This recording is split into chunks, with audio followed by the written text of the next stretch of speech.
Depuis janvier 2025, Goma, la capitale du Nord Kivu, est sous le contrôle administratif et militaire de la FCM23, une rébellion soutenue par le Rwanda. Le Rwanda a des velléités expansionnistes en vue d'assouvir ses appétits criminels. M23 are not Rwandans, these are Congolese. Cette occupation a créé une nouvelle réalité sécuritaire pour ses habitants.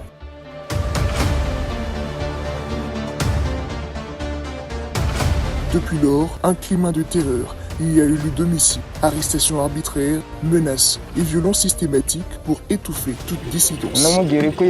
Abana basohotse hanze babiri amasasu garabafata ubwo natwe turasohoka turirukanga abo bana rero umwe n'umwana w'umuhungu w'imyaka 18.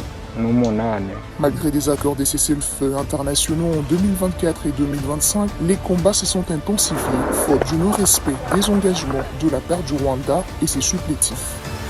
Siège Z Gen Z, tunawaomba le 2 janvier 2026. Face à cette adversité, la jeunesse gomatracienne, héritière de l'esprit de résistance de nos ancêtres, a une nouvelle fois démontré son attachement viscéral à l'intégrité de la patrie. Les événements du 2 janvier à Goma ne sont pas une simple protestation, mais l'expression profonde d'un patriotisme indivisible et d'un rejet catégorique de l'occupation rwandaise. Depuis l'annonce de cette protestation, les organisateurs ont reçu plusieurs menaces. Sultani Makenga, chef militaire du M23, aurait menacé de mort toute personne manifestant.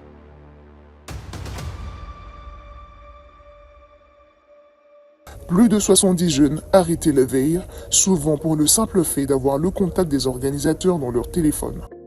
Mugisho Shimanuka Fabrice, l'un des coordonnateurs de la marche, a lui aussi été arrêté par la rébellion, suscitant la colère des militants locaux. Dès la matinée du 2 janvier, une forte présence des éléments de la police de la rébellion s'est faite remarquer sur les principales artères de Goma, empêchant tout rassemblement.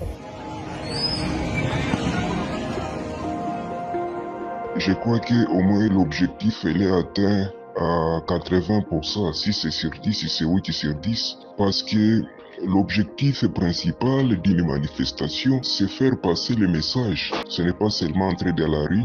L'objectif était de montrer à l'opinion nationale et internationale que le peuple de Goma ne veut plus de M23, le peuple de Goma ne veut plus l'occupation rwandaise. Le maire désigné par le M23 a d'abord nié avoir été informé de la marche avant de justifier la mobilisation de ses services de sécurité.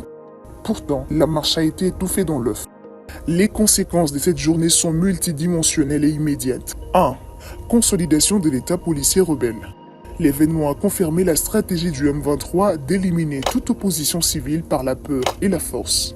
Le droit à la manifestation et à la liberté d'expression est officiellement annulé à Goma. 2. Détérioration de la situation humanitaire et sociale. La peur, déjà omniprésente, s'est intensifiée. Les activités socio-économiques, déjà timides, risquent de se paralyser davantage dans un climat d'incertitude et de violence. 3. Mobilisation de la société civile et de la diaspora.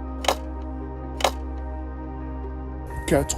Enjeu pour la crédibilité des pourparlers de paix. Cet écrasement d'une protestation civile pacifique démontre un fossé béant entre les discussions diplomatiques et la réalité sur le terrain. L'élan patriotique de la jeunesse de Goma renforce la détermination du gouvernement. Cette synergie entre un peuple courageux et un État déterminé est la clé de notre victoire inéluctable. L'heure est à l'unité, à la résilience et à une confiance absolue dans la capacité de notre nation à vaincre.